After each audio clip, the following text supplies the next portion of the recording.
smart aesthetic, branding, marketing, entrepreneurship. Greetings and welcome back to the Kiss My Aesthetic podcast. I have one of my all-time favorite top 10, if I had to put them on a deserted island together and just hang out with them for a week, TikTok creators on the podcast today. Welcome, Morgan. Thank you. I am equally as excited to be here. Oh my gosh, it's going to be awesome. If you don't know Morgan, you definitely know her recipes and her drinks that she makes over on Morgan Drinks Coffee on TikTok, on Instagram. Newsflash, she also drinks tea, among other things. So we'll talk Very about all of this. Of course. We'll talk about all of it. But Morgan, for anyone who doesn't know you or has somehow not found their way onto your social media yet, can you tell us who you are and what you do? Yeah, completely. So my name is Morgan Eckroth. I am a content creator and also a coffee professional. I've been doing online content creation for coming up on 5 years now on TikTok, Instagram, and YouTube. And pretty much I touch on everything coffee related, from kind of the barista and hospitality side to the more in-depth scientific and recipe and brewing side. Oh my gosh, we have so much to talk about. And we have also a very, very exciting announcement at the top of this podcast, which is we're going to be working together this year.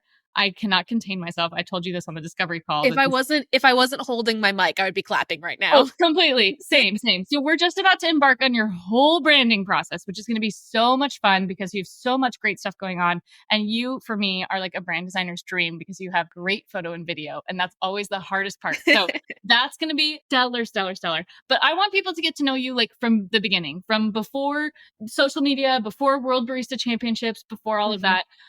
Talk to us about like Morgan growing up and how much coffee did your parents give you as a kid? Like, has this always been an interest area, or do you feel like you now see themes that you're like, oh, maybe that's why I'm interested in coffee? Yeah, interestingly enough, you say that. The answer is no coffee at all was given to me when I was growing up. I grew up in a non-coffee drinking family, and they still don't to this day. And so it's kind of my favorite thing when they would visit me at work. My dad always gets like oat hot chocolates, and like my mom gets tea lattes, and it's like it's my favorite thing. But I kind of hit the coffee world when I was, I believe, late 15, like early 16. Like I was just getting my driver's license. And for me, the first time I went into a coffee shop was kind of a little bit rebellious because it was something that like we like didn't do it all growing up. And so I was like, I'm going to go to this place. This is going to be my teenage rebellion, which I think for my parents was like a very, there's a breath of relief when they realized that's the route I was going. But I clicked pretty quickly with just kind of the space. I love the coffee and the drink side of it, but I was kind of equally enamored with that hospitality and customer service side. And so later on, a couple years later, when I was a freshman in college, I ended up going to college in Oregon State University where I grew up. I ended up getting my first barista job at that cafe I spent most of my high school in. And that was kind of where this like it just all clicked. I was like, this is where I'm meant to be. This is where I hope to stay, post college, and then the content stuff kind of came later. But first and foremost, it was always I want to work in coffee somehow. What did the coffee shop, besides just like a teenage rebellion, what did the coffee shop idea like really represent for you? What were you maybe surprised by? Because I think I relate to that. Like I grew up, my parents did drink coffee and that was very like ritualistic start to the day, but it was like Folgers in a coffee pot. It was not barista coffee. It was not cappuccino, macchiato, latte, It was very much like, this is the function, very Americanized, right? Like this is what I'm drinking. And my like interest in coffee didn't really peak until I did like study abroad. So what did the coffee culture as coffee as an item, but then also coffee shop culture represent for you in those like earlier years? That's a good question. I didn't know what it was early on. Like it was kind of just like, it was this elusive like feeling of like, I want to be here and I have no idea why. But as I've grown older and looked back, I've started to kind of dissect it a little bit. And I think a lot of what drew me in very early was this kind of sense of belonging that a space is able to create for you. Like when I went into my first coffee shop, I was like 16, like kind of a know-it-all, but at the same time knew nothing. And I was going into a space that was very foreign to me. I didn't know any of the menu items. Like walking in, you can kind of feel this ingrained sense of like cafe culture already. So it was like, I felt a little bit like an alien in the space. But I was lucky enough that I interacted with a lot of baristas super early on, that kind of met me where I was and was willing to kind of walk me through all these questions I had and this space that I had no idea how it operated. And that was a really, really cool experience for me at that kind of formative age. And it was one of those things that really early on, I was like, I want to figure out a way to like give even like a tiny bit of that experience that I had to other people, because it was very validating to me as a person trying to learn a new thing essentially. And that was really important. And I don't know if I would have fallen as much in love with coffee as I did if I didn't have those early people being like, hey, we're like here to help teach you and kind of walk you through this. Isn't that so true with like every aspect of our life, right? Like that's how I ended up as an entrepreneur, is because my parents are entrepreneurial and I had a skill and they said, you should charge people money for that. And I was like, I don't know how to do that. And they're like, here, we'll show you. Send them an invoice. I was like, what's an invoice? And they literally sat there with me and they met me where I was at. And they said, yeah, there's no reason that you would have known this before. And similar to you, like kind of being young, but being a know-it-all, but like not really knowing anything, but not wanting anyone to know you don't know anything. Yeah. Oh yeah. So when somebody meets you and sees you and says, I'm going to read right through your bullshit of you pretending like you know everything.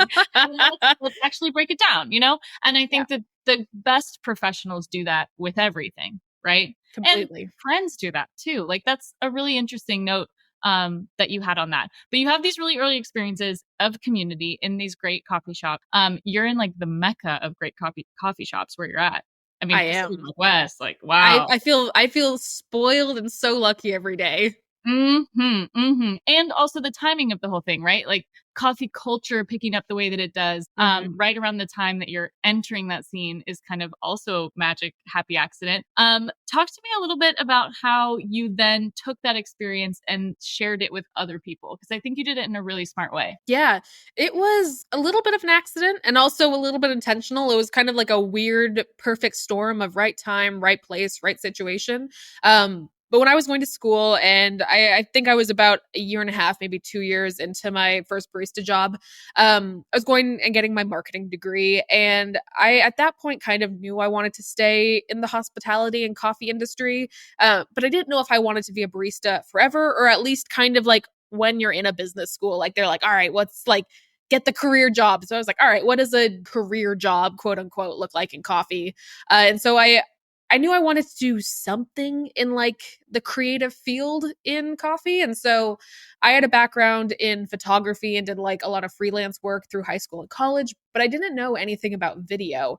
And that was something that was pretty intimidating to me. And so right around that time and all these thoughts floating around, TikTok kind of popped up. And it was like right after it had turned into TikTok from Musical.ly. So it was very embarrassing to be on. Like you didn't really want to like admit to anyone, but I was enjoying it. And I was just looking at it and I was like, I feel like this is a somewhat approachable way to like just even, you know, not to really try my hand at video, but like a little bit, get the basics of like piecing a piece of content together. And so I decided I was going to make TikTok content for fun, but also as just like, maybe this can be a resume piece someday.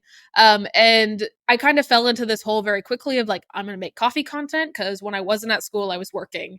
And it was to my surprise that the content did well. It was pretty early on. I think I started to see success in my content within a couple of months of creating. And I think part of that is it was so early in TikTok that like, any content that kind of differentiated itself had the potential to do well. And it wasn't as big as it is today. But additionally, I kind of fell into this format of like barista sketches / storytelling and hospitality. And that was something that I figured out what my formula was really early. And I just like, I went head first into that. And the growth started there, and then it didn't really stop. And that's when kind of that career path started. So similar though, like so parallel. And honestly, we can think about this. You with your timing with TikTok is as if you were a blogger in 2012 that got your first DSLR. Oh yeah. Yep. Do you know what I mean? Exactly. Like, you can point back now. We can look in retrospect of like, oh, this was just the origin of this thing before this ever became a thing. And very similar to you, like I got on TikTok, funnily enough, on a dare from my little sister. I love that.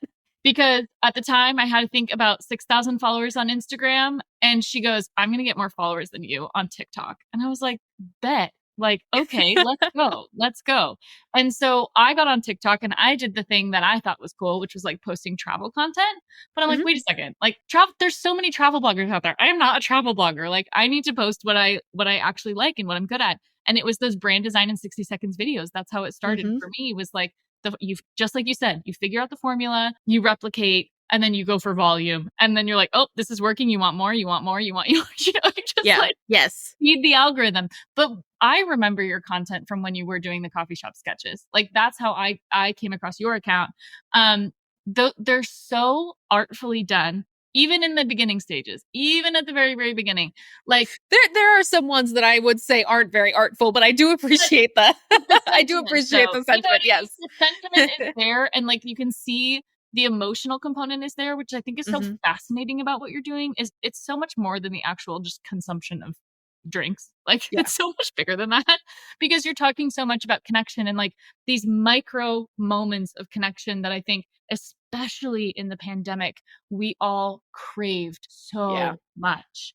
So much. Talk to us about that and tell me a little bit about how those real life interactions, how you see them come together as short form videos. Because I think that's a Yeah. superpower. Completely. So it was, I think the content that I'm most well known for nowadays, it was interesting to see, even me looking back at where I started and what it kind of turned into. It was interesting to see the evolution of it all. Cause back when I originally was doing like barista sketches, I think is like probably Sure. the best way to Yeah. like categorize them.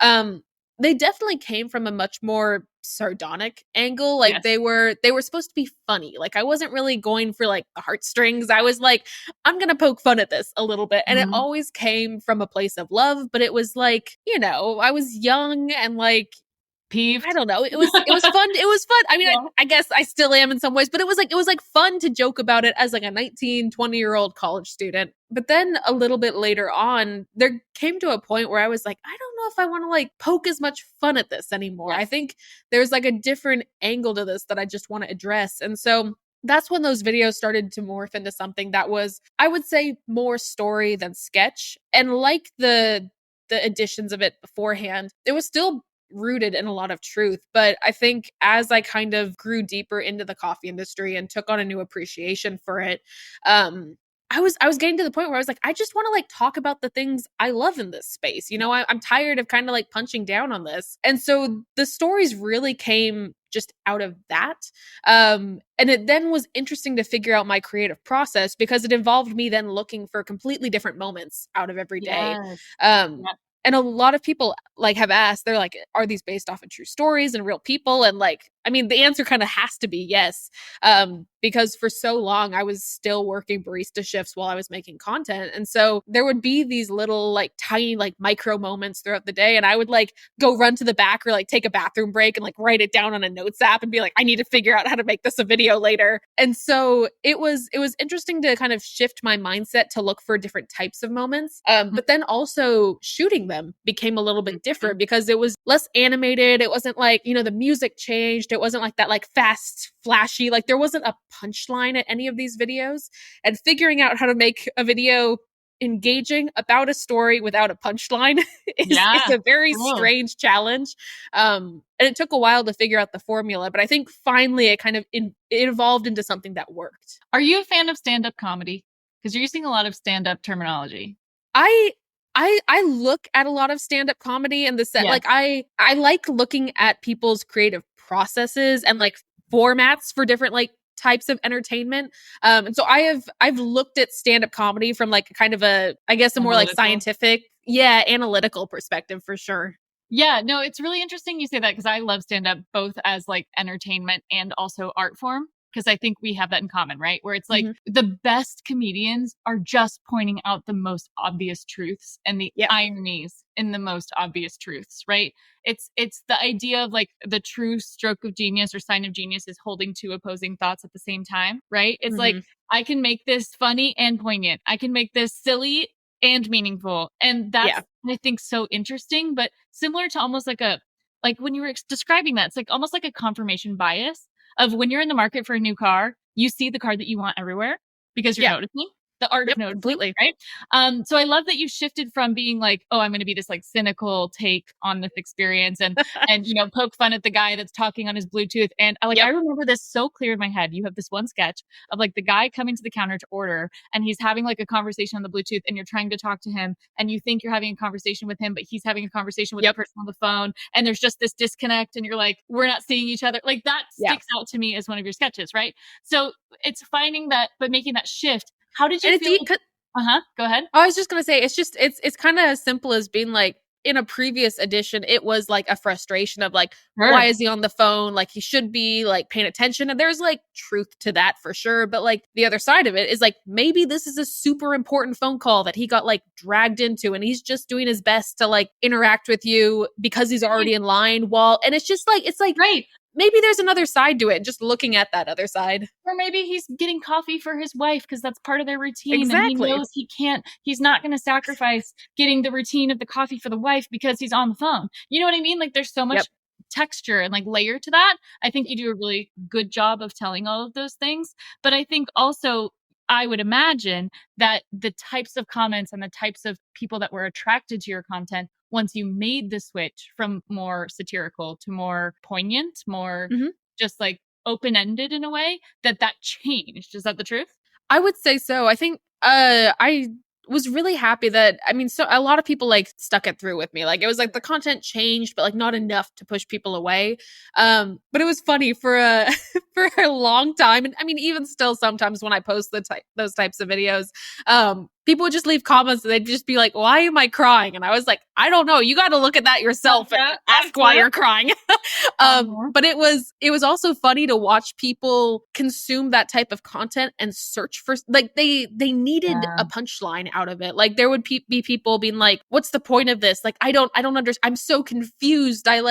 This is making me feel something that I don't know what it is. And it was kind of funny, but also like really interesting to watch people search for this formula that they were used to and not find it, and then kind of have to reckon with why they still like the content.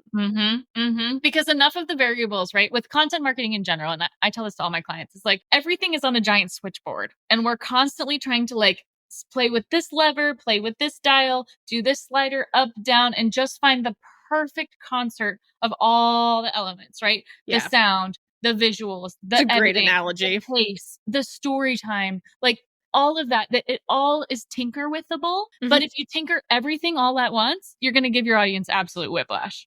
Completely. Right? Just a deluge of sound at them.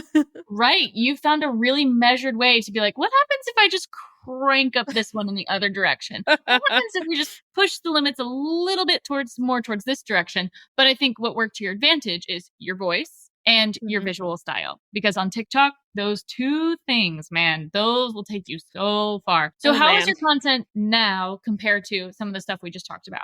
Yeah, completely. So I'm in kind of an interesting phase right now in my content, in that, you know, I've been doing this for 4.5, like going on 5 years. And so I've gotten to the point as a creator where I feel comfortable like diverting and taking breaks. Like I don't feel this necessarily as much of the pressure to like just keep producing constantly, which I feel very grateful for, because that's something that I felt for a long time. And I think as a creator, it's really gratifying to finally like escape that a little bit, because it's an ongoing pressure. But right now, and you've earned it. You've earned the privilege. Kind of. That's a nice way to say it. Yeah. You can feel confident that your audience is there and grounded, and you can do what you want to do. But for the last 3, 4, 5 months, I've been in this state of prepping for the US Barista Championship again. And that becomes basically my job. Outside of my other jobs. And I love doing it, but it's one of those things that takes up so much mental space that for me to be able to continue creating and maintaining MDC, I needed to like look at it differently. I needed to make something and content that fulfilled and fed into my competition kind of mind space. And so that's when I started leaning more into recipe content, because drink development and coffee recipes is something that has been a component of all my jobs and competition behind the scenes, but it was never in my content. And I was like, this could be fun. I was like, let's make some coffees. Let's actually make coffee instead of just talking about it. And so that's when I started doing these really fancy, fun almost like mixology inspired drinks. And I kind of just dumped it on my audience. I didn't really give anyone any forewarning. I was like, here you go, new content avenue. We're going into this. And it's been super fun and really rewarding. And it's one of those things that I think post competition, there will be a more even blend of what my content used to look like with the stories and the drinks. But for now, it's been so fun to dive into kind of this new vertical, and to kind of take my audience along with it, because there was like a little bit of whiplash and then everyone corrected and we were like, all right, let's full steam ahead again. Perfect. Oh my gosh. I love that you are now experimenting in this totally new avenue, because again, similar, when I was posting branding, and then all of a sudden I'm so busy. How could we possibly take on more branding? It's like, well, we've been doing this podcast. We might as well give the podcast some room to breathe. So I'm like, yeah, let's just go nuts. They're already recorded. Like, let's hit them with it. And then we don't even know who that's going to bring into our universe. So definitely for the person that's listening, that's like, I feel stuck in this one box, you have my permission. And now it sounds like also Morgan's permission. Oh, please. Always. Yes. Jump outside your box. Try on a new box. Say, oh, this one feels kind of different. Like, I wonder who's going to come with me into this box, because it's worth it. You know? And I think one of the keys about being a content creator that can like overcome burnout, because that's at least for me, it's an ebb and flow. Like, everyone's like, oh, you haven't hit burnout. I'm like, no, I've hit burnout like 1,000 times. It literally, it just does this. And so you have to kind of learn to ride those waves in order to keep doing this in a way that's healthy for you. And I think being able to feel confident in making changes and knowing that your audience will either come with you or they won't, or you'll find a new audience, or it will all work out some way. And feeling that freedom to be true to you in any state, whether that's in burnout or not, I think is like so valuable as a creator, but it's hard to do. Well, you have to value your own curiosity. You have to say that my curiosity in something is an asset. And if I just continue to crank the same stuff over and over and over again, I'm weakening my curiosity muscle. It's gonna atrophy. That's what burnout is it's a weakening of your creativity muscle, right? So there has to be both. There has to be ebb and flow. There has to be yin and yang. There has to be create versus consume. And I just had this conversation this morning with one of the girls in my mastermind group, because she says that she's feeling really overwhelmed by everyone that she follows. She feels like she should be doing all these things, and she's getting this tiny object syndrome. And she's like, I should have a course, and I should have digital downloads, and I should have this, and I should have that, and I should. Everyone feels that doesn't go away, but you got to push past it. You got to go at your own pace, and you have to do things that feel good to you. Because if you don't feel good about it, your audience will, like, they'll know. Like, there's this innate sense, I think, that viewers have when you're not being true or confident in what you're showing. And so you have to follow yourself first, and the viewers will come with you. Yep, absolutely. I think this also follows on the theme of conscious consumption, right? When we're talking about drinking craft coffee, we're talking about ethically sourced. We're talking about milk that's coming from cows that are not 5,000 miles away. We're talking about, or nut milks, right? Or things that we're so as a culture ingrained in conscious consumption. And then when it comes to social media, entrepreneurship, like this social performance anxiety, why are we following people that make us feel like shit? Yeah. Don't switch it. And I literally put on Threads today. I was like, it's not what you can do for the algorithm. It's what the algorithm can do for you. I need like a little shirt that says that. You're not a victim of the algorithm. It's not that people aren't seeing your stuff. You're not seeing stuff from the people you want to see. Go put yourself in the rooms. Go follow the type of people that you want to be your client. Go follow the brands that you want to work with. Go consume their stuff. Because every minute you spend looking at your competitor thinking I should be doing what they're doing, you're losing time. It feels bad too. It's not healthy. Yeah, completely. No. So my little hack that I did is I changed my business Facebook page, because the Facebook algorithm is particularly terrible. And when you're on a Facebook algorithm, you're like, this is horrible. So I just hacked the shit out of mine. And I said, I'm just going to follow Italian homes for sale. So my entire feed. That's amazing. That's the main hack that's going to come out of this podcast. That's the biggest hack, because if I'm going to be on Facebook, I'm going to have to see that, like, the post in the feed on collateral, right? I'm in my Facebook group. I'm networking with people. If I happen to be standing in line at the grocery store and pull open my Facebook feed, I might as well see an 11 bedroom, 12 bathroom villa. The Italian Tuscan side, like the countryside. Like, well, why wouldn't I want to see that? That's exactly what I want to see. And so now, literally, it's so easy. The tools are there, right? You hit that ... in the corner, you're like, more of this. And then you see something you don't like, less of this. Like, these are tools that are at our disposal. And I think we forget that we can have say in it, right? Very much so. Right? I don't know why that was such a light bulb this week, but I was like, why have I not done this with everything?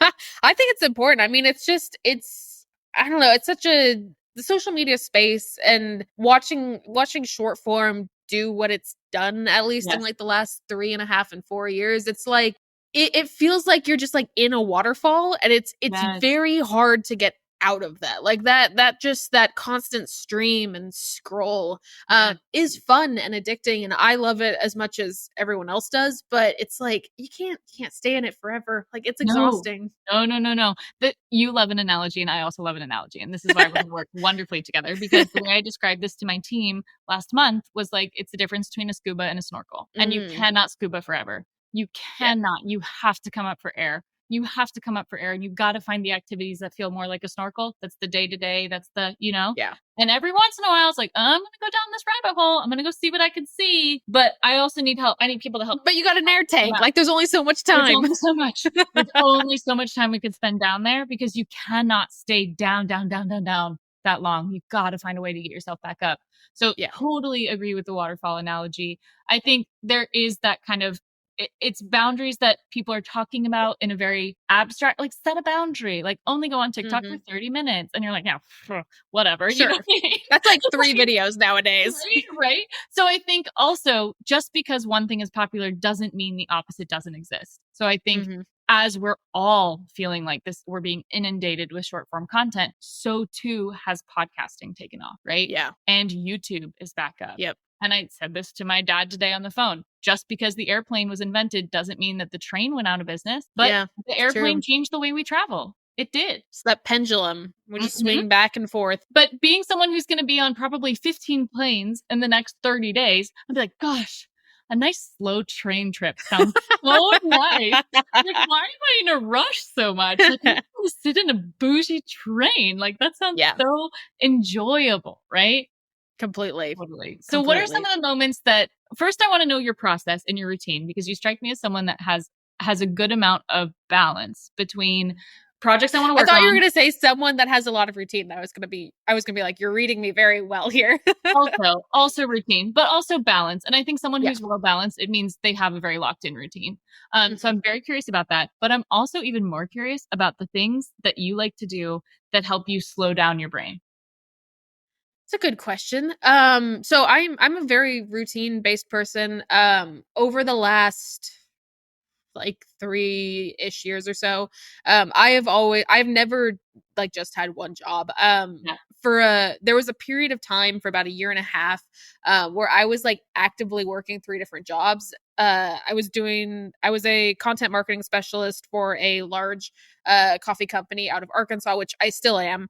MDC was full time, and then I was still working barista shifts, like 15 to 20 hours a week. And so it was just like, it was go time all the time. Yeah. And I did that decently. Like, they were, not perfectly well, but I did that decently for a while until finally I was like, this doesn't work anymore. Everything's kind of stagnant. And that's when I stepped back from barista work and really kind of instituted a lot of structure for myself, so I could then maintain my other positions. But then, like we're doing now for MDC, I was like, I want to grow this thing. And it's like, I need to have space to do that. And so for me, a lot of my routine looks like structuring even my like creative work as kind of like normal work. Like I try my best to work 9 to 5 days because I work for myself. And I'm like, well, if I was a boss, I wouldn't probably want my employee like burning themselves out 24/7. I was like, all right, so I then have to work 9 to 5. So like that works. And so I section off my days with different jobs. I section off projects onto different days. And then I've only recently, I think, gotten better at this. But I also like had to give myself a weekend. For a super long time, I got like kind of maybe 21 hours off a week from work, and that did not work. at all. And so giving myself a weekend where I can do those activities that kind of release my brain has been great.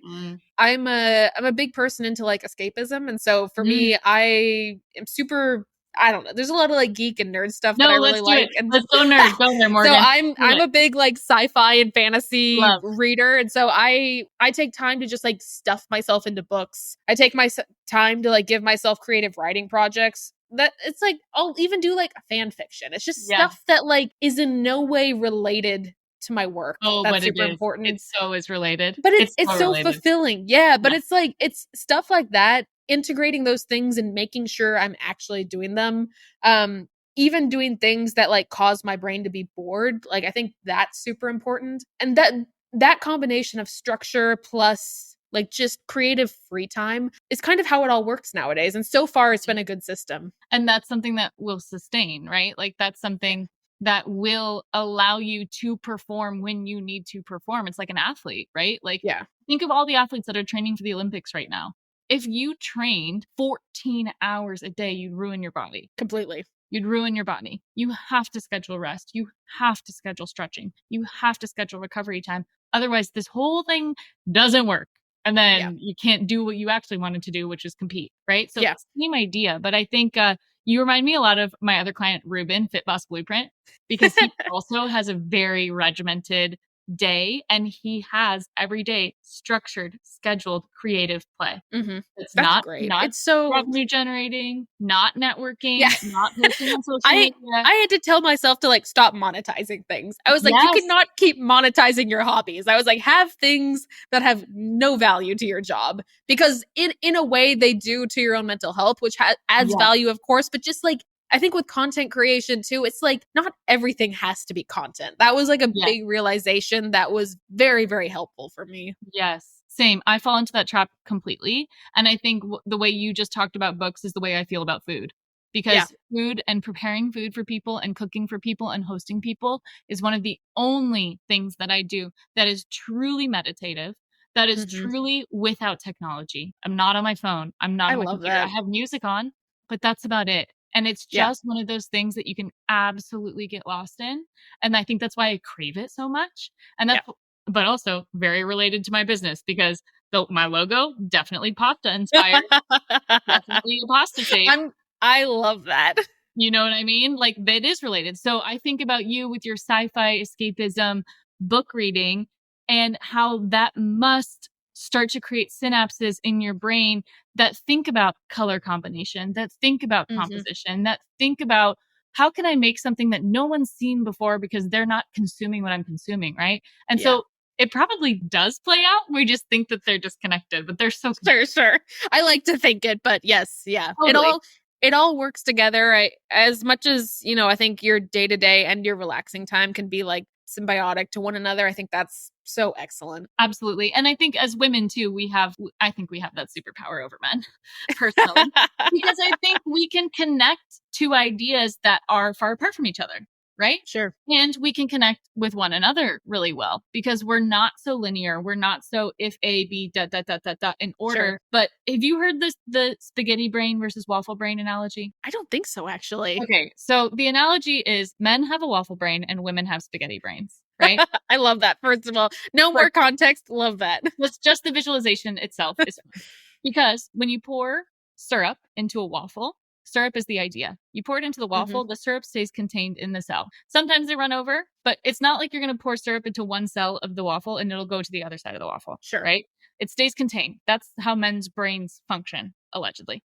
Women, spaghetti brain. If you had to pour syrup, just Will Ferrell and Elf, on top of spaghetti, you pour an idea onto a spaghetti brain, it is touching all of the noodles all the time. Yeah. There is not one noodle that's not touched by this idea. Right? And so we have a hard time, I think, communicating, or at least I do. I know I struggle sometimes communicating with men because I'm always trying to be like, well, you have to know all the context of why this thing is happening. Yeah. You got to know, and this and this and this idea and string theory and Taylor Swift. I can go so far with it when sometimes it's like, and my dad growing up would always say to us, say what you mean what you say. Like precision of language. Just say what you mean and mean what you say. Yeah. And we used to fall into that trap. Do you feel like you lean more one way or the other? Do you notice this in your life? I definitely have spaghetti brain. Yeah. 100%.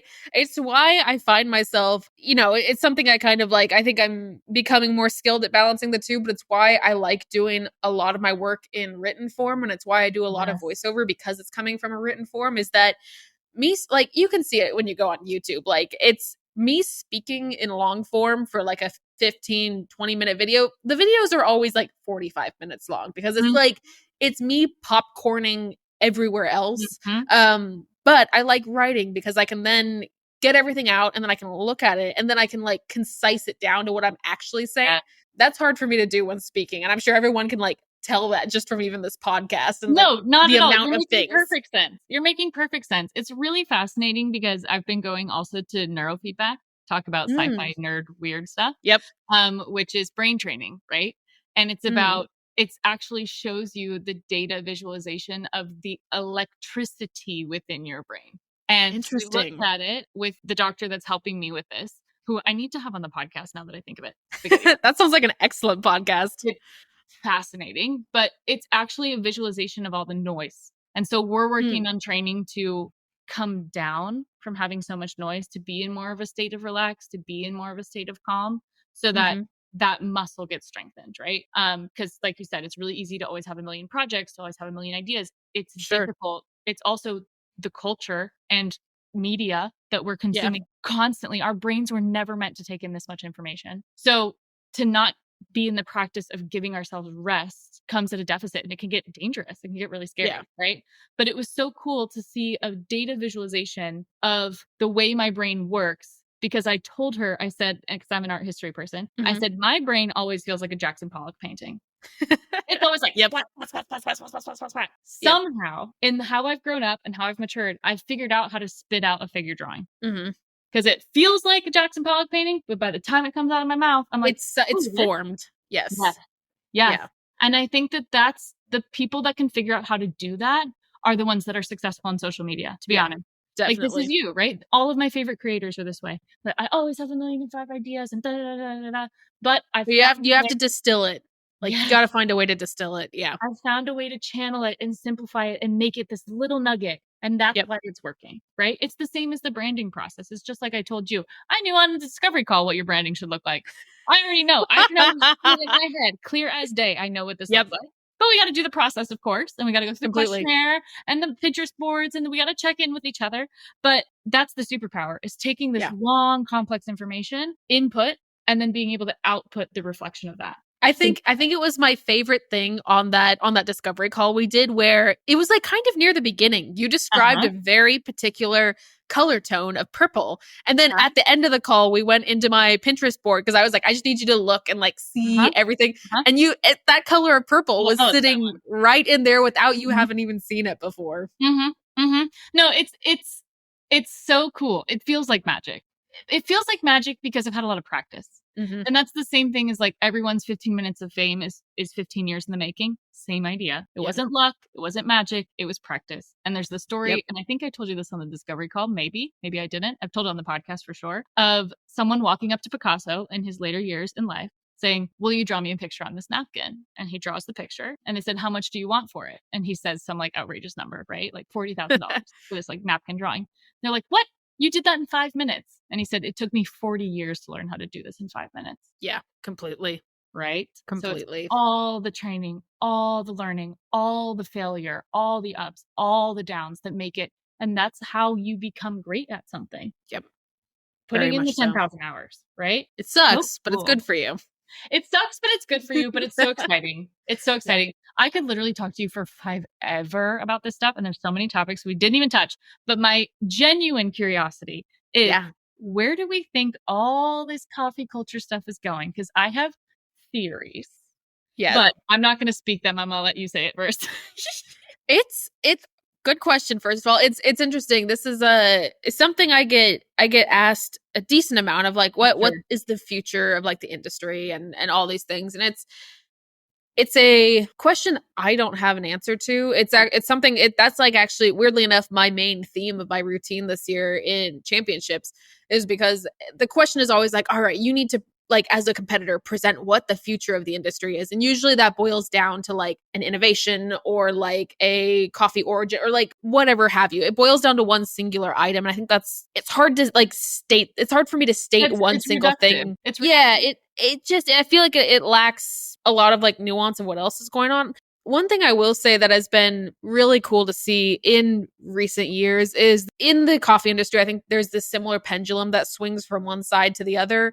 And when kind of the third wave, like craft specialty, whatever you want to call it, kind of started, we gravitated towards a lot of like kind of simplicity. Like there's a very clear image of like what those cafes look like, what the drink menus look like the minimalism that came with it as we like pared down to just showcasing coffee itself.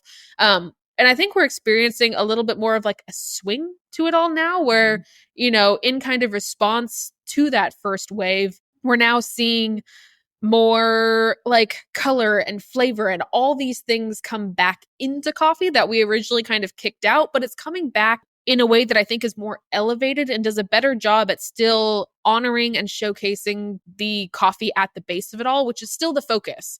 Right. But it's figuring out new and interesting and creative ways to highlight coffee. And I think the future of the coffee industry also lies at a lot of intersections with other industries. So yes. When we think about like cocktails and hospitality and honestly, even like sneakers and like keyboards and all these like similar, like kind of high intensity industries, I think, all these like niche items that have, a similar kind of like base to them, like coffee does. I think as much as we can in coffee crossover with those and start to build all these kind of bonds, I think that's like really where the future is all this sort of collaboration and creativity that's coming into it. And of course on like the super deep like industry side, I mean, you're seeing higher quality coffees, new processing, like all this stuff. But at a consumer level, I think this level of creativity and individualism or individuality like in coffee is really where we're moving towards. Well, because everyone's craving it, right? There's been so many super smart creators on TikTok sharing about how ubiquitous everything looks, where you don't know if you're in a coffee shop in Portland or in Tokyo or Brisbane or San Diego or New York or Chicago or LA. Like that kind of takes the fun out of it. There was a format that was made and it worked really well. But like after a while, the format and it's like, all right, give me something fresh and new and interesting. Right. So if I had to guess, because we're seeing this in branding as well, hyper local is going to be really, really important and creating novel, unique experiences that are not replicatable elsewhere. I think of this in every place I've ever traveled. I have never had a better beetroot latte than Cape Town, South Africa. And I've gone around. I was like, oh, this beetroot latte. But I'm telling you, that's the first place I ever had a beetroot latte. And I was like, dang. It was the best one. This is something. Yeah. Also, like pink peppercorn tonic water. Huge. Oh, yeah. Delicious. Delicious. And then also randomly in Croatia, I was like, oh, what's their take on this? This is interesting, right? Yeah. So I think that we want so much to understand each other. I think the core of branding, the core of food, the core of just like being a human being on this planet is about feeling seen and heard. And there's something really special about knowing that you can get something from one place and one place only. Yeah, absolutely. So that like hyper locality in San Diego, literally last night, San Diego, they just opened, Consortium Holdings is the company, but they opened Lafayette Hotel, which is their first foray into hotels. They own a bunch of restaurants. They are Modern Times Coffee. That's Consortium and Modern Times Beer. Interesting. So yeah. A whole bunch of projects, but they reopened this vintage hotel called the Lafayette, and it is absolute maximalism chaos. Like every pattern, every single wall has wallpaper, like cheetah print carpet, red walls, like breaking all the rules of like a modern hotel in a way that it's just fun. It feels fresh again. Yeah. So fresh. And they built this jazz bar that looks like what I would imagine it felt like to be in Vegas in the 50s and 60s. Oh, I love that. Cool. Incredible. Low ceilings, dark, low lighting, like cozy, grungy, but but cheetah print and fringe and chandeliers. And it just feels that old so glamour. different. Yeah. Yeah. And I think we're craving that after seeing everything be like concrete and clean and for sure. You know? Absolutely. So, I would fully agree. Right? So when you come to San Diego to visit, I'll take you. Excellent. Sounds like a plan. You will love it. Okay. Where can everyone find you, follow you, keep up with you, and cheer you on for the Barista Championships? That's coming up soon. So I am Morgan Drinks Coffee on all the platforms I'm active on. TikTok, Instagram, and YouTube are my 3 main ones. Instagram is generally the best place for just kind of like up-to-date information. I tend to be most active there. But ultimately it'll go everywhere. Love it. Well, thank you so much. And I'm so excited to get to work together. Me too. This is so fun. It's going to be awesome. And we'll have to have you back on the podcast once you're on the flip side of it, because I feel like it's just going to open your eyes to all these new possibilities, which is going to be really exciting. Oh, it's going to be a fun time. Oh my gosh. Well, thank you so much, Morgan. And thanks everyone for listening. If you love this episode, please don't forget to share. Please tag Morgan, tag myself. We'd love to hear what you think. And keep your eyes out for Morgan's project, because we'll have updates soon. Yay. Thanks so much. See ya. Bye.